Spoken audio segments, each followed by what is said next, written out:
Assalamualaikum warahmatullahi wabarakatuh. Halo, kembali lagi dengan saya Irsal Taufik Adriansyah dari instansi BP2MI. Kali ini saya akan menjelaskan tentang learning journal saya mengenai pelayanan publik. Untuk lebih jelasnya bagaimana, yuk simak videonya sampai habis.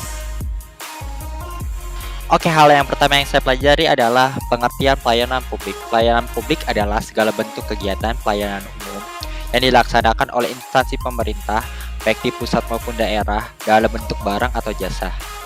Nah, salah satu contohnya nih, pelayanan publik administratif, yaitu layanan KTP, SIM, BPKP, STNK, IMB, paspor, dan lain-lain.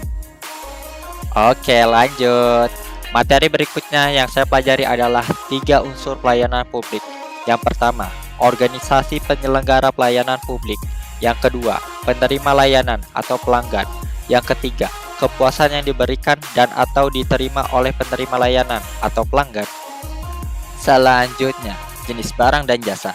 Nah, di materi ini saya mempelajari 2 pengertian, yaitu rivalitas dan eksklusivitas. Rivalitas berarti sifat suatu barang yang menyebabkan pemanfaatan oleh seseorang mengurangi pemanfaatan oleh orang lain.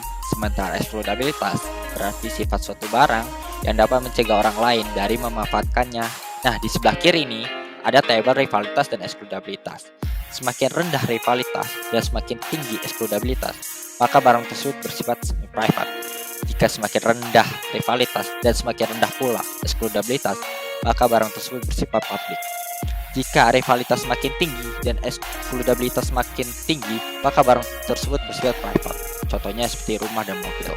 Lalu jika rivalitas tinggi sementara eksklusivitas rendah, maka barang tersebut bersifat semi-public, seperti hasil hutan atau taman wisata.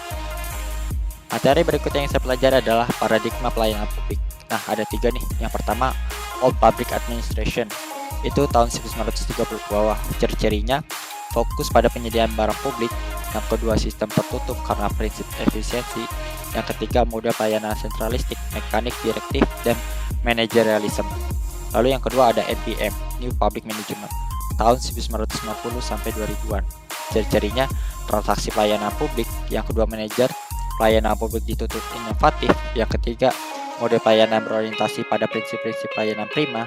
Lalu yang ketiga ada New Public Services tahun 2003 sampai sekarang. Ciri-cirinya negara kuat dan memberikan pelayanan gratis. Yang kedua, keberpihakan negara dalam melayani masyarakat. Yang ketiga, mode pelayanan yang lebih berorientasi pada asas demokrasi dan good governance.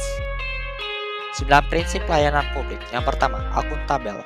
Yang kedua, tidak diskriminatif. Yang ketiga, efektif dan efisien. Yang keempat, mudah dan murah.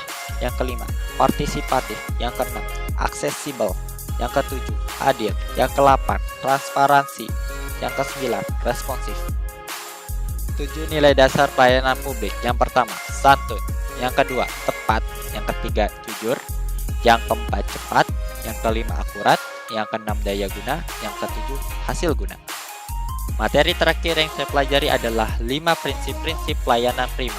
Antara lain, yang pertama, membangun visi dan misi pelayanan. Yang kedua, responsif terhadap pelanggan atau memahami pelanggan. Yang ketiga, menetapkan standar pelayanan dan ukuran kinerja pelayanan. Yang keempat, pemberian pelatihan dan pengembangan pegawai. Yang terakhir, memberikan apresiasi kepada pegawai.